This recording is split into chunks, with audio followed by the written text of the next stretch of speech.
Welcome to the Prophecy Roundtable. Welcome to the Prophecy Roundtable, everyone. We're so glad to have you with us. I'm your host, Doug. That there is Scott. There he is. No, hold on. There he is, Scott. And that down there is John. And John, it is so good to see you. Now we know that it's a green screen. We were always wondering. It really is, but now we know the truth. Not working right tonight, so I'm not sure what's going on here. The magic is lost. There we go. Yeah. Yeah, like that's better. Well, it's not better, but it's. I don't know what's going on. Now I got to hide all the junk on my desk. There you go. So, I gotcha. So tonight's topic, Daniel's 70th week. Oh, what does this mean? And the covenant of many. I think this should be a fun conversation. Yes, this is one of these topics that it's kind of a classic, right? We have to talk about this. Yep. Okay, well, all right. I'm giving you guys a chance to talk. Some people are thinking I don't give you guys a chance to talk, so I'm trying to let you talk. But Scott, you have something to say. No, not yet. Not yet. Just don't flash any Freemason symbols this week, Doug. In case people don't. Okay, we better explain because we get these. A lot of people don't know what that means. Yeah, when people talk, they move their hands, and sometimes they'll freeze their hands or they'll move them. And so people will freeze frame them and put up videos and saying, "Oh, look, he's a Freemason. He's making Freemason signs." And it's silly because, first of all, I don't even know where the meetings are. I think I've met a couple of them in my life, although I did pull up behind a guy a couple of weeks ago, and he had Freemason on his license plate.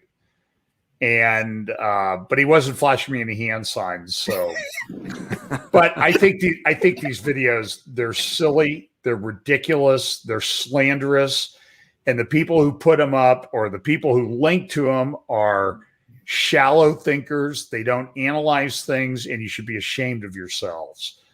I've been accused of it. I know Doug's been accused of it, and it's just stop the silliness, folks. Mm-hmm. It's just really, really silly.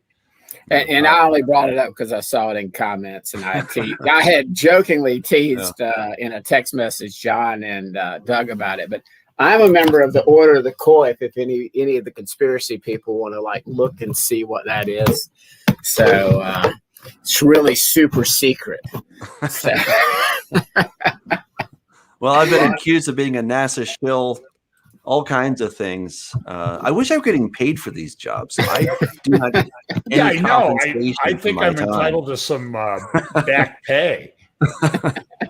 It's annoying as all get out because it's just. I saw somebody in a forum today. They were saying, "JD Farag, look at these hand signs he's making. He's a Freemason." And I don't agree with JD on everything, but for crying out loud, people, let's get it. Yeah,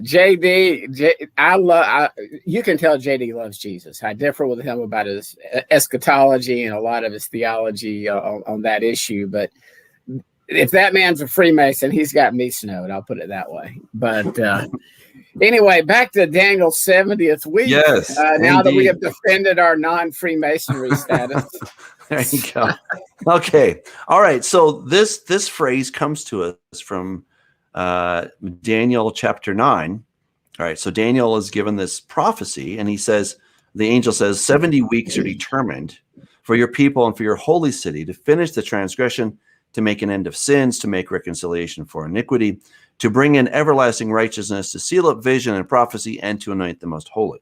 Know therefore and understand that from the going forth to the command to restore and build Jerusalem until Messiah the Prince, there shall be 7 weeks and 62 weeks. The streets shall be built again, and the wall, even in troublesome times. And after the 62 weeks, Messiah shall be cut off, but not for himself. And the people of the Prince who is to come shall destroy the city and the sanctuary. The end of it shall be with a flood, and until the end of the war, desolations are determined. Then he shall confirm a covenant with many for 1 week, but in the middle of the week he shall bring an end to sacrifice and offering, and on the wing of abominations shall be one who makes desolate, even until the consummation which is determined is poured out on the desolate. All right, so that's the context of what we're talking about. Now, we would generally refer to this as the end times, right? But, or, the great tribulation, however you want to look at that. But, there's definitely some things to unpack here. And, I think it was essentially the dispensationalists, and I'm thinking of Hal Lindsey in particular, but that flavor of believer who started looking at some of these things and said, wait a second, could this be, talking about a future event? Now, we're all sort of recovering dispensationalists to varying degrees. I'm certainly a recovering pre-trib rapturist, right? So I don't hold to that. However, we don't want to just throw the baby out with the bathwater, right? Here, the pre-trib rapture I don't find in Scripture, but there's still aspects that scholars of any flavor have gone before us and have said, hey, check this out, right? And certainly Sir Robert Anderson was one who had a lot of watershed research on this. And I thought it'd be great if we could talk about this and just kind of get a sense of what's going on. Do we still hold to this view? Do we hold to parts of it? What parts would we throw out? What parts are like, oh yeah, that's absolutely it. What are your thoughts? Go ahead, John. You're muted there, John. I think that every time I talk about or I mention the 70th week, which I do think there is a 70th week, I get emails from people who get pretty huffy about, no, the 70th week was Jesus' ministry. Jesus fulfilled the 70th week, or Jesus fulfilled the first half of the 70th week. And the last 3.5 years is what's future. Some say that none of it is future. I'm still sort of in the camp that thinks the whole thing is future. I mean, look, we know that there are the prophetic passages have gaps built into them many times. So when we look at like a passage like Ezekiel 36, where it says, I'm going to bring you back into the land. You're not going to deserve it. I'm going to call you back.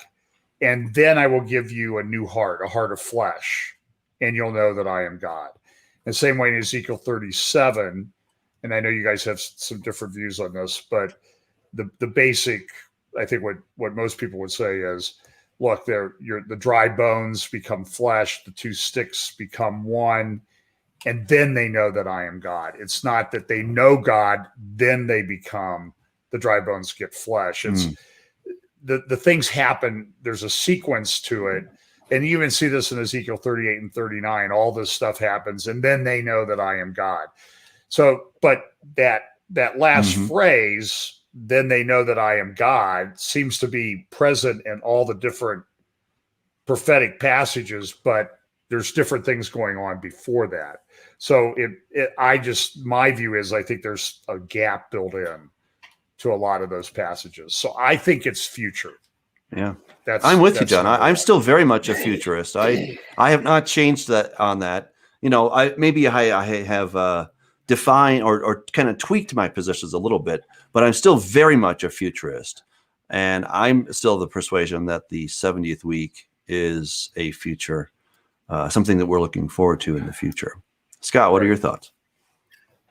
I have no doubt that as far as the prophecy goes, starting in verse 24, if you want to pull that up real quick, I don't see that everything that is promised and decreed for your people, and I believe that is Israel. It's not just Judah. If we look back prior in Daniel 9, it's talking about all of Israel, which I believe that includes yourself and myself and John and every other believer. But certainly parts of this were fulfilled that already fulfilled tension versus the not yet. But so this decreed for your people, I believe that's Israel, and not just Judah, and your holy city, to finish the wrongdoing, to make an end of sin, There's not been an end of sin yet. Obviously, there is sin going on daily. To make atonement for guilt, well, I would say that part of it has been fulfilled for everybody that follows Yeshua and places their faith in him, to bring in everlasting righteousness. Again, even those of us who follow Yeshua, we fall, we sin. We're certainly not righteous 100% of the time, and we certainly haven't gotten to that everlasting aspect. Mm-hmm. So I also believe, to seal up vision and prophecy. I don't know that all vision and prophecy was sealed up upon the death, resurrection, ascension of Jesus, because Revelation was written at a minimum probably 50 to 60 years later. So, and to anoint the most holy place. Now, I do believe he ascended to, the tabernacle in the third heaven. That the tabernacle that Moses built was a replica of, but I don't know that that's been fulfilled. So I certainly see this as a prophecy that has not been completely fulfilled, regardless of what we do with the prince to come and in the midst of the week and the confirming of the covenant. So I am by no means a preterist on this or a historicist. So I think the ultimate fulfillment is yet future. I have different. I'm so wiggly on like the last two verses. No, I really am. I mean, yeah. I don't get there with there being a final 7 years of this age through Daniel's 70th week, which most of our dispensational brothers interpret as a final 7 years of this age. I mean, so I call it the same thing. I don't really rely upon Daniel 9:27 to arrive at my conclusion. I'm drawing more from. Could you use it to confirm your conclusion? I mean, do you think it could be corroborating evidence? It certainly doesn't weaken it by any means, because I believe, there's a lot of different opinions on this, and I've read a lot of books, I've listened to a lot of YouTube teachings. On the way over tonight, I was listening to Chuck Missler's teaching. I had to turn it off because he was talking about how, and there is a book out now called Israelology, and how we have ecclesiology, but we really need more studies into Israelology. And of course, that's by Arnold Fruchtenbaum, by the way. Right. I have the book. Yeah. I mean, I do have the book. I did too. And again, read through it. Now that I my current understanding, I'll put it that way, because I still don't have full understanding, but my current understanding is ecclesiology is nothing more than Israelology. Once you see it, you're like, there's been a change in the priesthood. There's been a change in the sacrificial system with Yeshua being the high priest and the Lamb of God. But other than that, it's I don't see this big change from old to new now. So what I call the ecclesiology, I equate with Israelology, which includes both houses. So I'm just, when it comes to the last two or three verses, I believe that's one of those things that may not be clear until we get there, as far as we can dogmatically state something. So that's my view is very fuzzy, and I've studied it since I was a kid. So, and I used to be very clear when I was a dogmatic, Hal Lindsey. Right. I mean, no, this is, by golly, this is, the prince to come, and, Europe, and the Antichrist is going to rise from Rome. And, but Chuck, even in his teaching, pointed out that, the Roman Empire was pretty big, and it had the Eastern leg. It was huge. The Byzantine leg. Absolutely. It had, now that could be, what made up the Roman Empire. A lot of that is Muslim countries now. So we could go down like 20 paths just with this one prophecy, because they're all related. They're all interconnected. Mm-hmm. So John, people get frustrated. We don't stay on point, but that's what happens in prophecy. Yeah. So my view too is that I think that people that try to force, I think it is force, where they say that the 70th week prophecy, which is separate. We know there are three parts to this. There's the 7 weeks and the 62 weeks, and then the 1 week. And so when people say, well, it's all been fulfilled, my personal view is that's like stage 1 in becoming a preterist. That's like the first step towards becoming that, because I think that's where eventually people will end up. It's sort of like the dispensational view, not true of every dispensationalist. So I always have to make that disclaimer that there's a rightly dividing, the concept of rightly dividing, which we've talked about in the past, that, you know, you have to decide what are the Bibles for Israel and what's for the church. And you constantly see people, I saw people today stating it as if it's fact, that the Gospels, you know, people spiritualize the Gospels and try to make them have some application to people in the church. And, you know, so my view that, you know, the first step towards that Marcion or hyper-dispensational view, the Bollinger view of eschatology, like the first step in that is Matthew, the belief that Matthew 24 is just for the Jews and has nothing to do with anybody in the church. So I would say that, you know, the 70th week is all passed as sort of the first step down the road to preterism. Interesting. And people are free to agree with that. That's just my view of it. So, and I was going to say, of all systems, I will not engage. Doug is like this on the shape of the globe. I will not engage a full-blown preterist for more than 10 seconds. They will hyperliteralize about 6, 7, 8 verses and ignore hundreds. And I mean, I don't you say they hyperliteralize or they allegorize? They hyperliteralize about 6 or 7 verses about coming quickly and things like that. Okay. And then they ignore like Ezekiel 37, and they ignore Ezekiel 36 and Jeremiah 31 and 30, things that have been partially fulfilled. And that's why, you know, like Jacob Prasch, I started listening to him 4 or 5 years ago. I don't endorse everything he teaches, but he does teach that about, and it's a very Hebraic understanding that prophecy is a pattern. In other words, things were fulfilled. There's your preterist view. Things are being fulfilled. There's your historicist view. There is prophecy is relevant for all times. There's your poemicist view. And yet there's a future ultimate final fulfillment. And there's your futurist view. So, you know, the answer to the question of am I preterist, historicist, or futurist is yes. And that can be frustrating to people because they want to pigeonhole you. But you know, there are, like, even the abomination of desolation has been fulfilled in the past and is being fulfilled, but we don't have that ultimate final future fulfillment yet. Mm-hmm. I don't believe, obviously. So, John, you had a graphic that I'd love for you to share with us. Yeah, is that it? Yeah, you got it. I do. Okay. Yeah, that's just sort of my little put together of things in the. You know, that's sort of a traditional, what I consider to be a traditional view of the 70th week. Okay.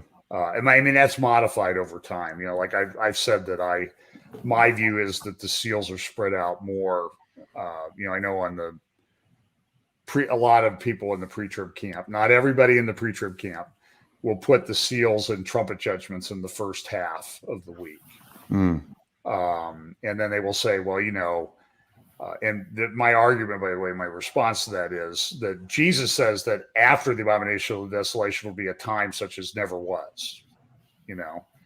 But then when they put all the trumpets and the effects of the trumpets and the seals in the first half, they say, and this is correct, but you know that they say this, that, and I know you agree with me on this, that the fourth seal, 1/4 of the earth is killed in the fourth seal. And then in one of the trumpets, 1/3. And so 1/4 and 1/3, that's 1/2.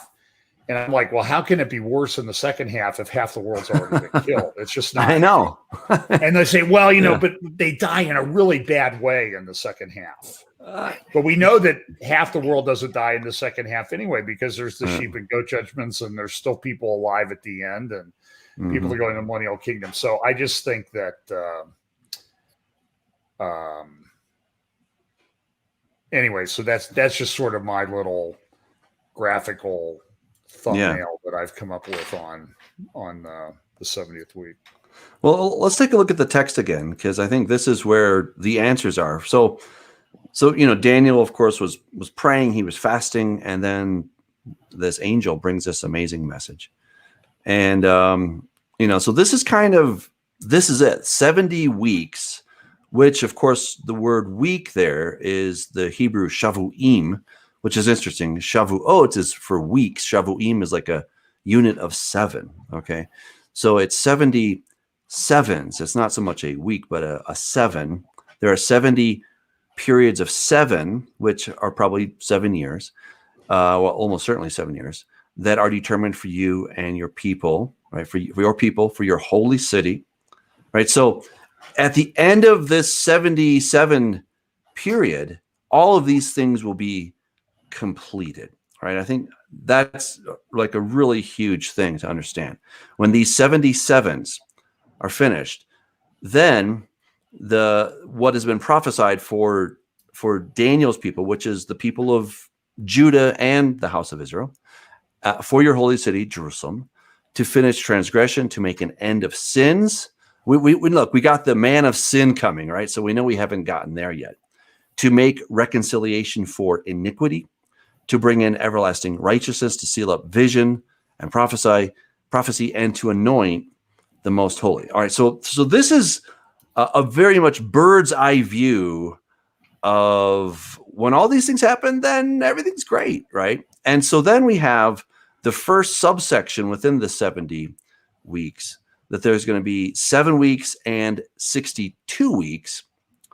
And in that time, there's going to be this command to restore and build Jerusalem. And that's, of course, very interesting that we have the 70 weeks that were prophesied. So we have this. So the first was Cyrus's decree to rebuild the temple in 538. Then you got the second decree. Was Darius the first decree in 512, confirming Cyrus's earlier one. Then you had Artaxerxes' decree in 457 BC, which is written in Ezra 7:11 through 26. And then the fourth was Artaxerxes' decree authorizing Nehemiah to rebuild Jerusalem in 444. So it would be the 444 date that we would look at as the beginning of this. All right, Scott, I think you had a question or thought. No, it's I agree that no. What I'm saying is I agree that it would be that final decree, that final command to rebuild Jerusalem, where I'm this from my discussions and emails with Gavin and Doug Krieger, is those dates that you rattled off, those generally accepted secular dates. That's where I'm saying they may be off by a year or 2 or 3 or 4 years. That's my only I guess quibble, but not with the fourth decree. Yeah. I think that's the one that said, okay, go build Jerusalem. That's right, and that gets us within the ballpark without having to use a 360-day prophetic year like Sir Robert Anderson did. And if Gavin's listening, he just cried right now. I'm on Gavin's side, though. I want you to know, I go with the 360. I think it works, I know. And there's always going to be a margin. Excuse me. I think there's always going to be a margin of error with these things. So we could say that it's off, plus or minus 3 years or something like that, right? So, I mean, I wouldn't quibble if Jesus wrote in on 29 AD, 31 AD, 32 AD, 33. Well, okay, I won't quibble on that, right? And I'm sure that if we got into that topic, then we could really make our good cases. But right now we're talking, we're talking kind of basic time frames here, right? And I agree with that. I think it's it's very interesting. So the fact that we have this decree, go ahead. It's kind of interesting too that the beginning of Daniel chapter 9 is Daniel's reading Jeremiah. And he says that, that 70 years we're going to be in captivity. And he's like, oh, well, it's the 70 years is almost up. And then the prophecy comes, Daniel, it's 77s. It's sort of like, I've got more to tell you. It's just kind of an interesting juxtaposition there. So he's thinking the 70. and it's no, it's 77s. It's Right. kind of an interesting. Yeah, absolutely. Probably means nothing, but I find it interesting. So it's well, I mean, I think it means a lot. I think God likes to kind of recycle themes, and he's certainly recycling that theme and then expanding upon it, which is so cool, how God does that. But, so in this text, you've got after the 62 weeks, so this would be 7 plus 62 is 69, right? And that takes us right up to the time that Jesus came in, whether Scott, that was in 28 or 29 or whatever. But in that time frame, that's when Jesus came in, and he was cut off, but not for himself. I mean, that's a very good description of what Messiah did, right? He was cut off, but not for himself, right? He didn't do anything. He didn't deserve to be cut off, and yet he was cut off, right? And so I think, we have to understand that. So those things were fulfilled, and Jesus did, he provided for iniquity. People are still committing iniquity. We know that, right? But he obviously did a whole bunch there, right? And then here's the next part, right? And the people of the prince who is to come shall destroy the city and the sanctuary. The end of it shall be with a flood. And till the end of the war, desolations are determined. All right. And then he shall confirm a brit with many, brit rabim, right? So that's those passages right in there, right? It's the people of the prince who is to come. This is what kind of divides people on this thing. But I think that people that destroyed the city and the sanctuary, I think that's quite simple to understand. It was the Romans, and it was the Roman Empire, right? It wasn't necessarily people from the city of Rome or, down. I'm from the boot, in Italy. Rome was a huge place. Yeah, Rome was gigantic. So, the current beast income, the current Babylon of the day is the way I now look at it. It was fair enough. Just like Greece, it went from Babylon to Persia to Greece to Rome. And I still think we're sort of in Rome. I mean, I think that Rome, as an empire, died, but I still think this system we're in, it's still Roman. It's still Babylonian. And it's never really went away. It morphed. It certainly evolved or devolved. One of the because obviously this question touches on another topic, which is the woman that rides the beast, right? And so now we're talking about this Roman Empire, but when we talk about the Roman Empire, again, we have to understand that this thing was huge. It was absolutely gigantic, and John brought it up on his screen here. So this is the extent of the Roman Empire, right? This is not just that little space there in Italy, but this is, all right. So it's huge, right? So this beast Antichrist figure, what are you going to call him? He comes somewhere from this particular area. And notice, as you just said, Scott, that between the Tigris and the Euphrates, that area of Mesopotamia, that was held by the Romans. All right. So when we start looking at the other prophecies in Daniel, talking about the 4 kingdoms and the woman that rides the beast, and as I've argued in this book here, Corrupting the Image 2, right? Shameless plug. You got it, man. Hey, it's my show. Hey, go ahead. It's my show. I can do great that. Book, by the way. So, but the land of Shinar, that's the land of Mesopotamia. That's where the Babylonian system began. That is still the headquarters of the Babylonian system. And I would argue that's where it's going to return to. That's another show.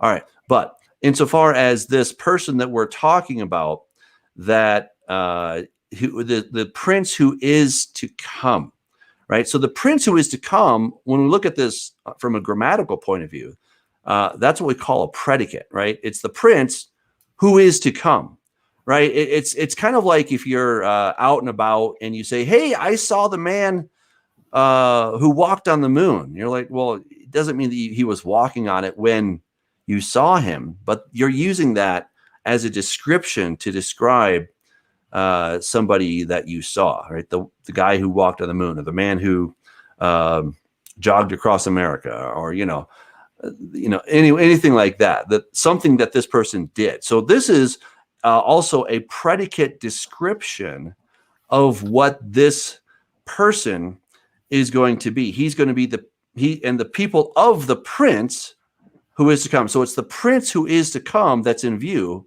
and the people of this prince who is to come are going to destroy the city and the sanctuaries, right? So, I mean, it's incredibly compact the way that Daniel put all this together, or the angel did.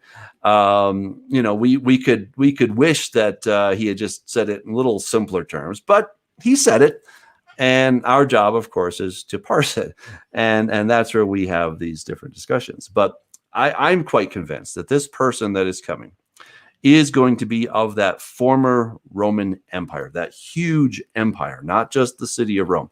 So it doesn't have to be the Pope necessarily. It doesn't have to be a guy who's in the 10 European nation, confederate of nations, or whatever people have come up with, or the Club of Rome, or all these different things where they're only looking at the city of Rome. We're not talking about that. We're talking about the people who destroyed the city and the temple, which are, of course, the Roman Empire.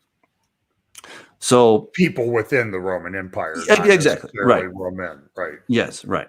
Yeah, not necessarily Italians, right? They can be North African, or they could be from the Middle East, or something. So, and there were legions from the Middle East, right?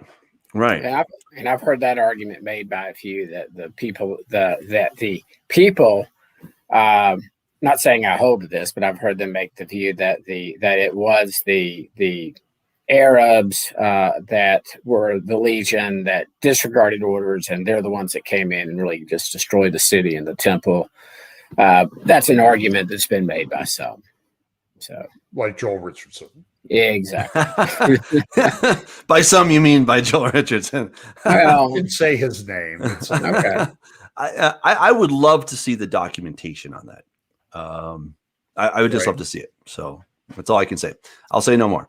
So anyway, so we have then, the end will be with the flood. All this stuff is going to happen. And so then so grammatically, we go back and we look at the antecedent of the word he. What is the antecedent of he? It's the prince who is to come. Right? So the prince who is to come will confirm a covenant with many. In the Hebrew, that's Brit Larabim. All right. So it's a covenant for the many. And it's going to be for 1 week, of course, or for 1 7. Right? For 1 7. And I think we have on very good grounds to understand that, we have times and half a time, or, moedim, as Scott would want us to say. And then we have, of course, 1,260 days, or 42 months. That is 3.5 years. And we seem to have 2 of those, right? We seem to have one where the 2 witnesses are kind of doing their thing somewhere in there. And then we have this other, right? And so then in the middle of this week, he is going to break this covenant.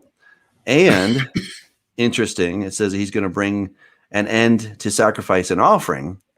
And on the wing of abominations will be one who makes desolate, or the desolator, even until the consummation, which is determined, is poured out on the desolate or desolator. Okay, so the one who makes desolate. Well, what is the one who makes desolate? Well, we've heard it. It's called the abomination of desolation, right? So that's the big event where this person known as the man of sin, the son of perdition, he goes into the temple, or a holy place, if you will, and he declares himself to be God, shows himself to be God. And Jesus said, when you see the abomination of desolation in Jerusalem, get out.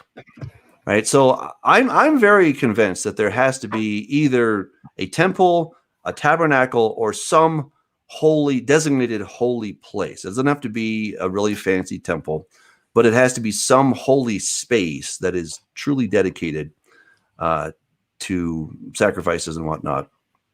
And then this person is going to go in there and he's going to declare himself to be God. And that will be the midpoint of Daniel's 70th week.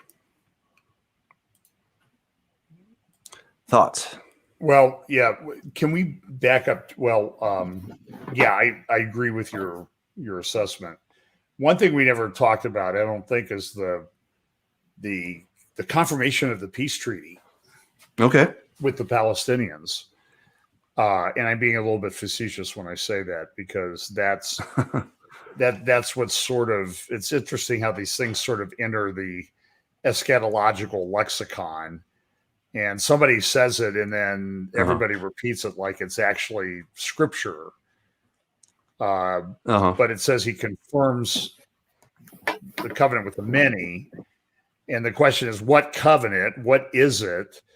And our pre-trib friends, they even take it further and saying, whoever does this, that's how we'll know who the Antichrist is. And my point is, but what if? But it says there are many Antichrists coming, and what if there are many covenants, many peace agreements, if you will? How do you know which one? I mean, there are probably 4 or 5 on the you got the Arab one, you got the P4 or whatever it is. And you've got the Trump plan, you got the Camp David Accord, or no, you got Oslo.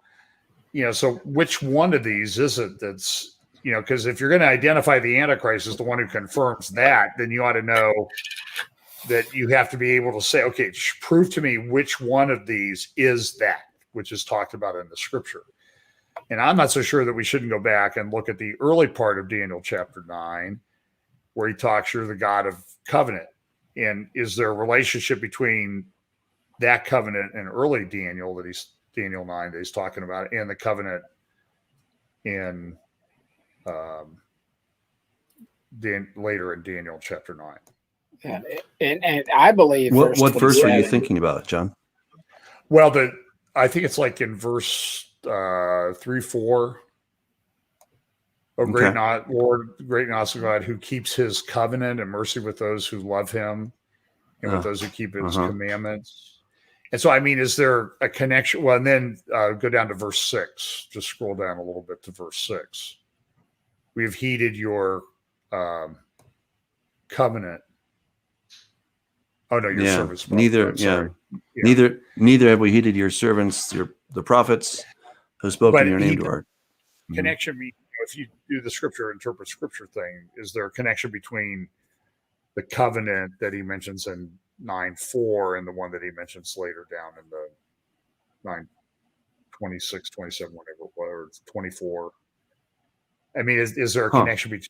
Maybe not. I mean, I'm just throwing it out there. I'm not sure. Not in my opinion. Okay. I mean, I think God has a covenant or covenants with Israel at large, and then we have this prince who is to come, who's going to make a covenant. And I would argue it's a completely different contract. Different contract, different terms, different players. So you're saying it's not like a fake covenant, like he's trying to mimic what a covenant of God. Well, he may be trying to mimic. I don't dispute that, but it won't be God's covenant, right? So what I would suggest is that this person, we'll call him the Antichrist just for convenience sake, but he's going to come in. He's going to have solutions to the world. We've all heard this before, right? But the world's going through some tough time, and he has a big idea, right? And he wants people to sign up to this, but a lot of people are hesitant. So when it says the covenant of many, it's not the covenant of all. It's the covenant of many. And he wants people to sign up. Now, we talked about this a couple of weeks ago, and I just want to kind of retouch these ideas, because the idea of covenant, Isaiah 28:14, hear the word of the Lord, you scornful men who rule this people who are in Jerusalem, because you've said, we've made a covenant. Here's the word, right? A brit. This is the same exact word, John.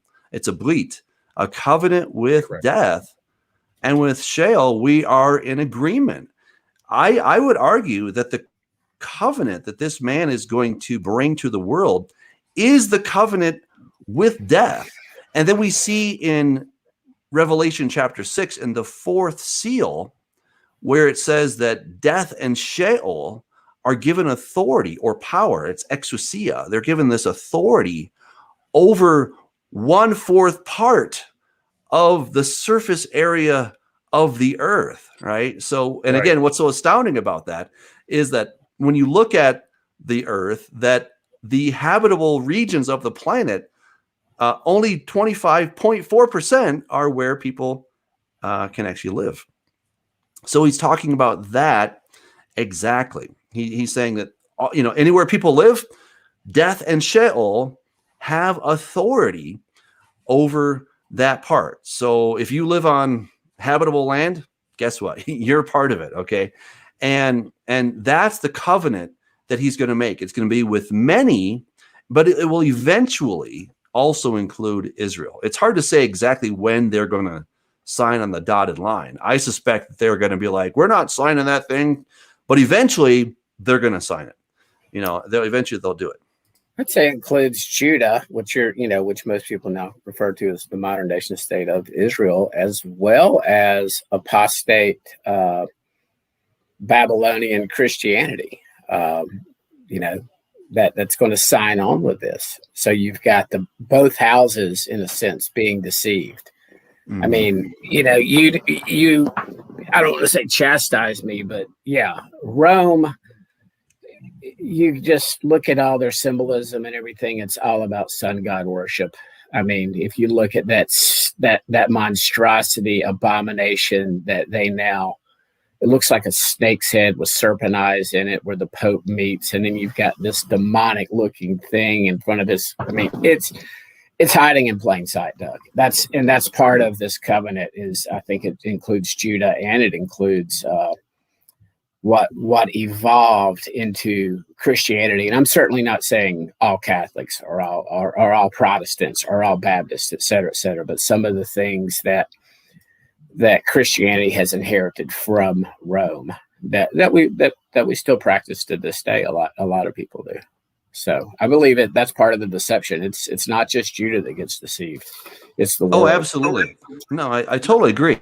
And I think really what we like when we go back to 2 Thessalonians chapter 2, Paul says that the man of sin cannot come until the apostasy takes place, and which is not the pre-trib rapture, incidentally, but the apostasy is the falling away from a covenant.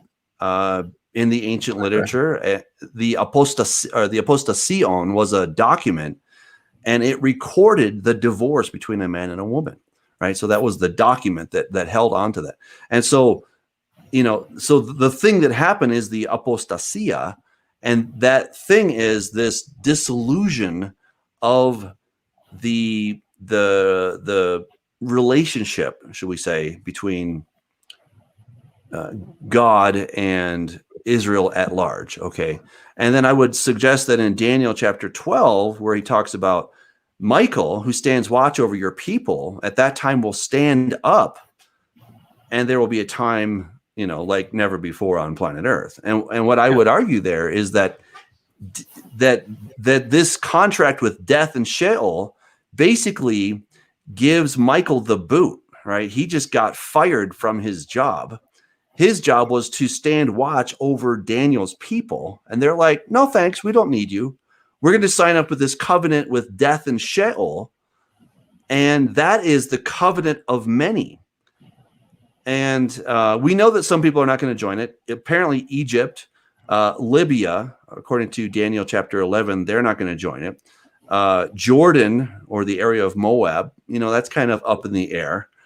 But and there may be some other countries that we just don't know about, but many people, many countries, I say people, I mean countries, are going to join this thing.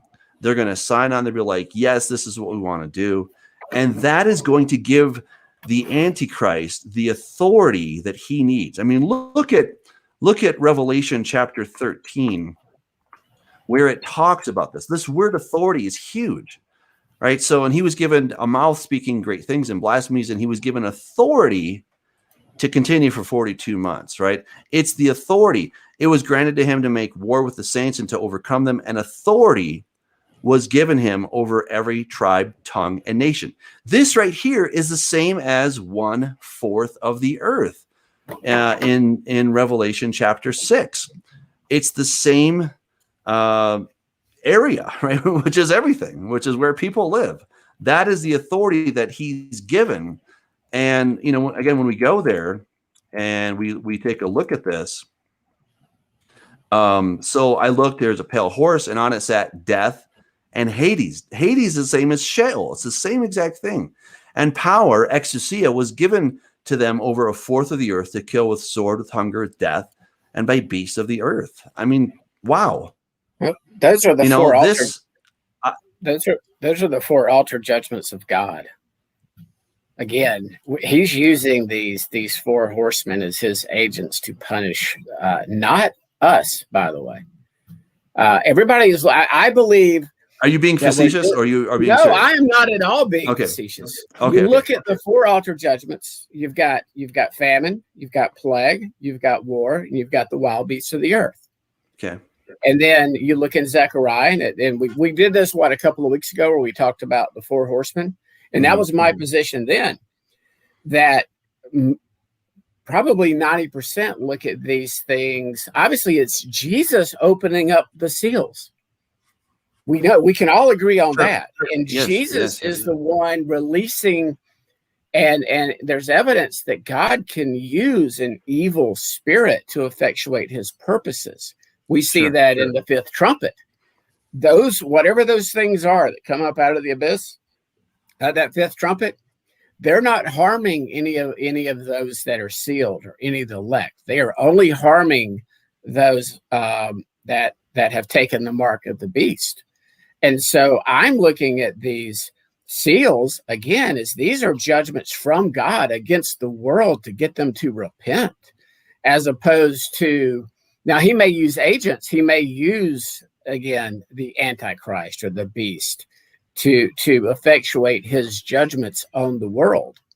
But I still see these things coming directly from the throne of God, and it goes all the way back to the altar judgments of God. So that's, I'm in a minority view there, but I think that position is much more scriptural. And yes, that's what I was talking about earlier. What would you do, just really quick, John, before we get to that, what would you do though with, you know, Sheol and Hades, right? Or I mean, death and Hades, death and Sheol. Do you see a correspondence between Isaiah 28, where you have this covenant with death and Sheol, and then you have those two specifically named in Revelation chapter 6? I mean, do you see a correlation? Are you asking me, or? I'm asking Scott. Okay, good. Oh, I thought you were asking John. You said John's name, so Well, I'm asking you, Scott. I'm pretty sure you're on here. No, I see the correlation on that covenant with death. And again, it does say that God will give them over. Okay, in 2 Thessalonians, I believe it's either 1 Thessalonians, 2 Thessalonians. Chapter 2. That God will give them over who rejected the truth, and so. That's part of it. If they have rejected, and it's the same language that you have in Isaiah 28. Those who make lies their refuge, right? That's the same language that Paul is using, right? Because they did not receive the truth, right? But so they receive lies. So we have that same theme that's happening between those two. It's sort of at the end of this age. It's like, okay, God has given you all this evidence. He has been patient. I mean, that's what he, you know. It's like. In 2 Peter chapter 3, it's like, you know, God's not slow. He has his plan in place. You know, a day with the Lord is as 1,000 years. And I believe more and more, and I'm seeing more and more people all of a sudden, it's like light bulbs going off on that issue. As far as, wait a minute, we're getting close to the 3rd day. You know, it's like even people who in the past have been, well, nobody knows the day or the hour. They're starting all of a sudden go, wait a minute, you know, there's a lot of evidence here that God has given us. And I'm, anybody that's listened in the past knows I'm not dogmatic. I'm not saying, thus saith the Lord, Jesus is returning by 2033 or 34 or 35 AD. But I'm at about as highest conviction level I can be without doing that. Based on the prophecies. But I am seeing that now. More and more people are it's like their eyes are opening up to, oh my goodness, you mean these days of creation meant something? You mean these feasts mean something? He's fulfilled the first 4 in his first coming. What's next up on the table? And then you get into, it just so happens we're getting close to the end of that second day. And it's like all hell is starting to break loose on earth. I'm just ready for all heaven to break loose as well. I do see this great end time spiritual throwdown battle. It's going to be choose this day whom you will serve. And you want to keep a foot in the world, God's going to go, okay, you reject the truth. You made your bed, lie in it. And there's coming a time that it's going to be that type of moment for people. Now, I've noticed some of the people in chat even think that, we're, that what happened in America last year cranked up to 70 weeks. I've got friends I've talked to on Facebook that thinks that they believe that everything gets fulfilled this year. Obviously, I believe they're at least 7 years off. Totally. I'm just saying that's what they believe, and I'm not. I'm like, I don't see it. Yeah. John, can you share with us what the graphic is that you? Well, Scott had mentioned that thing, the Pope audience hall at the Vatican. I just pulled it up, but kind of way behind what he was talking about. But you see, it looks like a serpent. It's just, I always say this, about Rome and that type of thing. If you don't want to be viewed this way by some of us, stop doing these things. It's a very creepy. I mean, see the fangs and I do. That's really amazing. And you should see the top of it. The architecture on the top looks like a snake's head. It does. Yeah, that's. So I'm just So when you talk about some of these things recapitulating. So anyway, that's yeah. That was. Hey, we've got a couple questions in the chat. I think would be beneficial for us to get to. Why don't we try those? Yeah. So this is Rennie's Moore. How do we know the covenant is talking about the Antichrist and not the Messiah, confirming a covenant with many? Well, I think that's an excellent question. Let's go back to our text, and I think that will really help us to understand a few things here. So, all right, let me get back here to our text. So look, this is just kind of basic grammar. All right. So we got 62 weeks, and the 7 is 69. And then Messiah is going to be cut off, but not for himself. I think that's an excellent description of Jesus, right? He came not for himself, but he came to serve, not to be served. And it says, and the people of the prince who is to come shall destroy the city and the sanctuary. So this is the really, really big clue. Destroy the city and the sanctuary. Who destroyed the city and the sanctuary? It was the Romans. Look, I mean, this is where Scott kind of gets on his soapbox, and I agree with him because I do not like preterism. Preterism annoys me to no end, and I think it's incredibly anti-Semitic. Right? It's just very anti-Semitic. Is this whole idea? If you follow preterism means history, okay? So a preterist is someone who thinks that pretty much all of prophecy was history. And they would suggest, well, Jesus came back on the dust clouds of the Roman army. You're like, wait, the dust clouds of the Roman army when they destroyed Jerusalem? That's what they say. I mean, I had people telling this to my face. I'm like, what? That's insane. Look, we have so many clear prophecies telling us that Jesus is coming not to destroy his people, he's coming to save his people. So the idea that Jesus was the one who destroyed Jerusalem is not in Scripture. That's something that has been added. I think it's a terrible doctrine. And, so there's kind of these preterist seeds in the question of, well, maybe this covenant with many is going to be Jesus. I mean, take a look at the covenant again, right? And then whoever the he is, he will confirm a covenant with many. But in the middle of the week, he shall bring an end to sacrifice and offering, and on the wing of abominations shall be one who makes desolate. Look, Jesus told us. He told us in no uncertain terms in Matthew 24 that the abomination of desolation was coming. Therefore, when you see the abomination of desolation spoken of by Daniel the prophet standing in the holy place, whoever reads, let him understand. Look, we have the same language. We have abomination. We have desolation, the desolator, right? This is the same event that Jesus said, watch out. Watch out for that event. And when you see it, get out of Jerusalem and know that time is short, okay? Because you're going to be persecuted. So the idea that somehow Jesus could be the one confirming the covenant with many that he breaks, I think is ludicrous. Scott. There are those who are not preterists who do hold that view that would be the 3.5 years of his ministry, and they're not preterists. In other words, they fully believe most of Revelation is future. They believe that, and I'm not saying that this reference in Matthew 24 to the abomination of desolation, that Jesus is not referring to Daniel 9. I look at it more.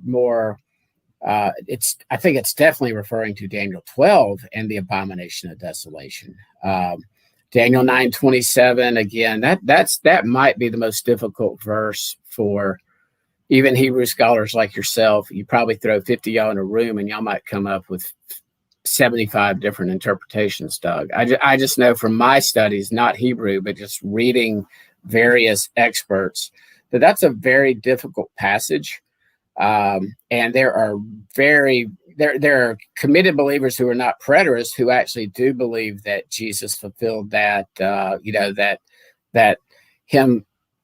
I disagree with them, but you don't have to be a full blown preterist. I think Gavin calls them hemi-preterists. That the first half of the week was fulfilled by Jesus, and then the latter half of the week is going to be the 3.5 years of great tribulation. This is one of those things you shouldn't get upset at another believer if they disagree with you on this. Yeah. I don't get upset at the preterists. I just don't give them any. I'm not wasting my time with them. I'll put it that way. A full-blown preterist that believes Jesus returned in 70 AD and we're living in the kingdom, I have no patience for. It's like we can just talk about another doctrine, or we can talk about football or fishing or deer hunting. We're just not going to talk about prophecy. It's just a waste of my time. So,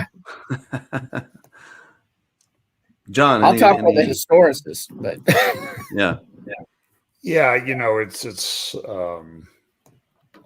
I agree with Scott. I think that this. And you guys both, this preterism thing is very annoying. So I think what we need to do sometimes is think through the implications of what we hold in Bible prophecy. I have a problem with the theory among people in the pre-wrath camp that Jerusalem is the final Babylon. I don't know. I'm just not seeing it. And I would agree with you.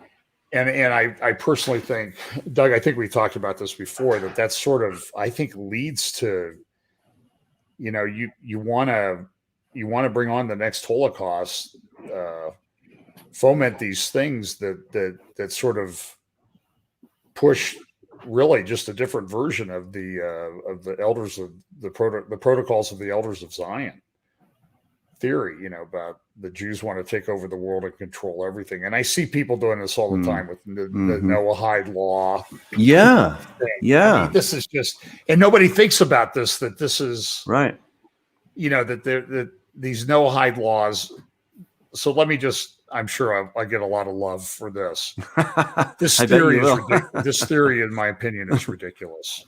That these no-hide laws, first of all, I see video after video after video, and I've watched the videos, so don't send me any more of them, okay? They say that the no-hide laws have been enacted into law in the United States. This has not happened. Anyone who is telling you that is at best an ignoramus on the subject. They have not been enacted in law. And look, could they be some point in the future? I suppose they could be some point in the future, but they have not been. Anyone who tells you that does not know what they're talking about. And then they cite that these Noahide things, there's a Noahide group and they're part of the UN. And you can dig through the UN website and you would be hard pressed you'll be hard pressed to find it. Now, there have been guys from this Noahide organization that have spoken in front of the UN, but it's one of these things that people, I think there's a tendency, we want this thing to wrap up. Okay. We don't like this world, but we can't go pushing things just because it makes it seem like it's going to happen sooner. Well said. That's not a thing. So, but I know that might hurt my numbers and all that other stuff, but I just think it's a ridiculous theory. I mean, I've looked into it. I've researched it. I've dug through the UN websites. And who knows that they're the Noahide group that's pushing this. Maybe they're making it up on their website. Maybe they're not telling you the truth. Why do we believe them? I got into the same thing a couple years ago when I heard a very well-known teacher, two teachers, in fact, spouting off. I mean, that really makes me mad because the bottom line is what they're saying is that, look, all the beheadings that are going to happen in the end times will be because of the rabbis and the Jews. I'm like, what? And what are you talking about? The Talmud requires beheading. Yeah, it's all nonsense. Look, if you guys are interested, I got videos on my channel, so go ahead and check it out. I'm glad you addressed. I wasn't aware you addressed. But I mean, my videos got, I don't know, 1,000 or something like that. These guys are getting close to 1 million. Yeah, they're getting pretty close to 1 million. So it's just a little blip. And they even talked about me on their show, saying, "Who is this Doug guy?"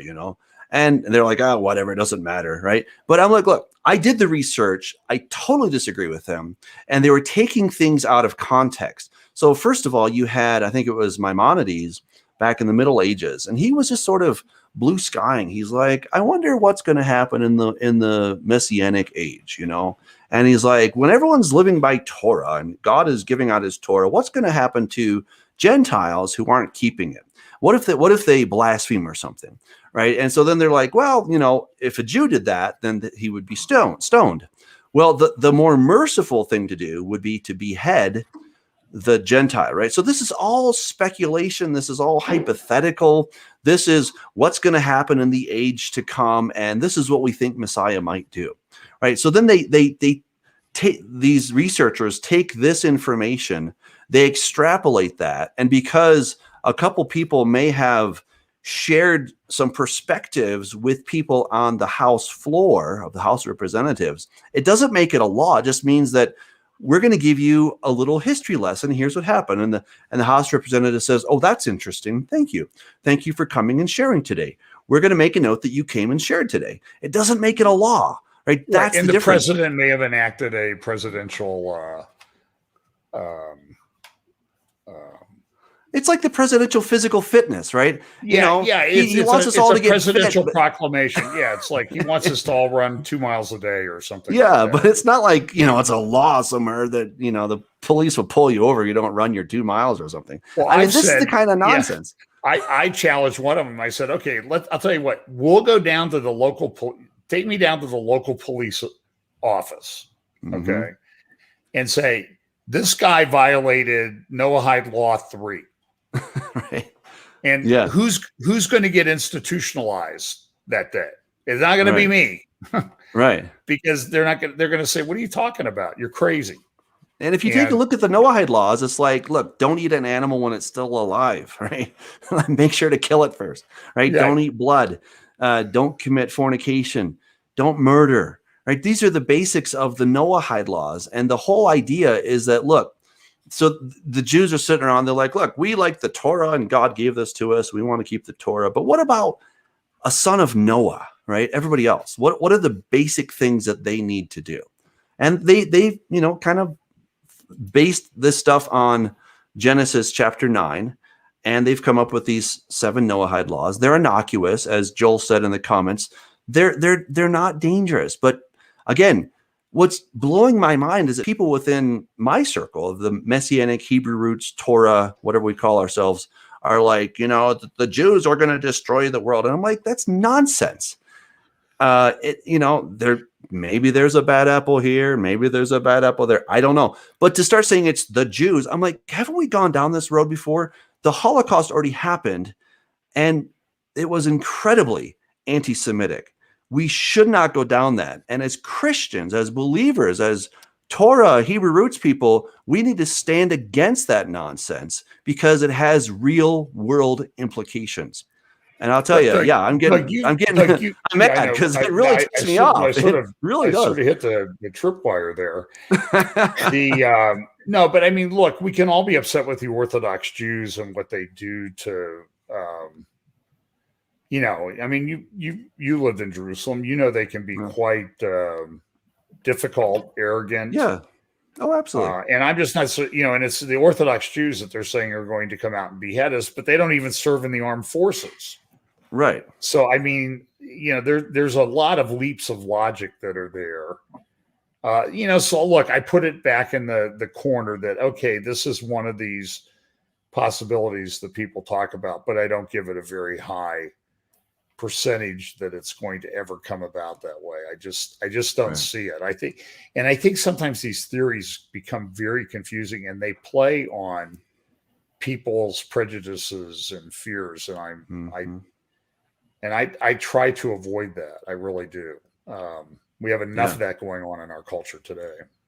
I see this and the anti-Judah sentiment that's rising, like Doug said, and people that identify as Hebrew roots or Torah observant. I just like to. My terminology now is I'm just grafted into the Commonwealth of Israel. So as such, I certainly have zero animosity toward my brothers Judah, and I pray that they place their faith in Messiah so those natural branches can be grafted back into that singular olive tree. But I believe this is prophetic. I believe it's setting the world stage. And as much as I, reject dispensational theology, which teaches and preaches that only the Jews are Israel and never, God can't multitask. And once he's done with the church and with this new thing that never popped up until Acts 2 and Paul's letters, as much as I reject that doctrine as nonsense, at least dispensationalism gets that part right, that God does love Judah and that he does have a plan for Judah, and that his plan for Israel, which replacement theology has led to a lot of anti-Semitism, anti-Judah, anti-Jewish thought and sentiment in the church over the years. And we see that even with the Palestinian issue right now. But as much as that, at least they do recognize that God's got a plan for our Jewish brothers and sisters in these end times. True. They just don't understand that when it says Jacob's trouble, that just doesn't include Judah. That includes the house of Israel and Ephraim that became a multitude of nations that was scattered and absorbed by the Gentiles. And that's us. So get ready for Jacob's trouble, because again, this tribulation period that we're going to come, that will be at the end of this age, the purpose of it is to refine the church, so the church can put on white garments and clean ourselves up, to repent from these practices which are not biblical, which the church has blended in over 1700 years as a result of Marcionism. And that's and Constantine. So for any of my dispensational pre-trib brothers that are, I don't dislike you, I just want your eyes to be open to see that the whole Bible from Genesis to Revelation applies to you. It's God's redemption story for his bride, and God is not a bigamist. Jesus doesn't have you as his bride, and the Father then married the Jews. We're all Israel, we're all in this together. So, but we definitely don't need to be anti-Judah. And that's part of our conference coming up, is to teach on this and how this identity crisis, this mistaken identity, and how the church has been taught that it's separate from Israel. And that would be what dispensationalism is. It's separation theology. And then you've got the Roman Catholic theology, which most of the reformers adopted, which is the church replaces Israel. And we're going, no, we don't replace Israel. We're not separated from Israel. We're grafted into Israel. Yeah. Well, look, we were doing really well, and then we kind of threw a bomb into the middle of the room. Or we sort of did like the Syrians did last night, and kind of wildly fired a surface-to-air missile that happened to go 200 miles. So, talking about the anti-Judah. Yeah. So it's in our Iron Dome, we weren't able to get our Iron Dome activated to stop it.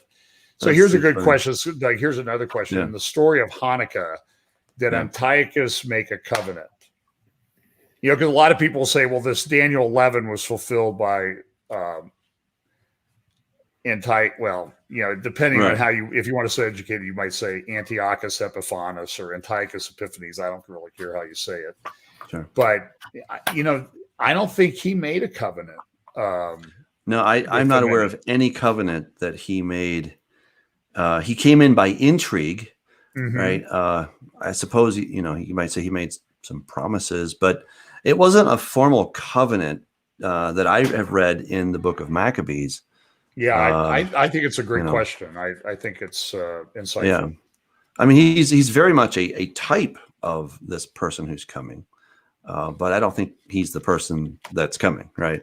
Yeah, so, and Doug, I should ask you before we go about, did you see the article that was in the Daily Mail and the Guardian and a bunch of places about the monkey human hybrids that they made? Yes.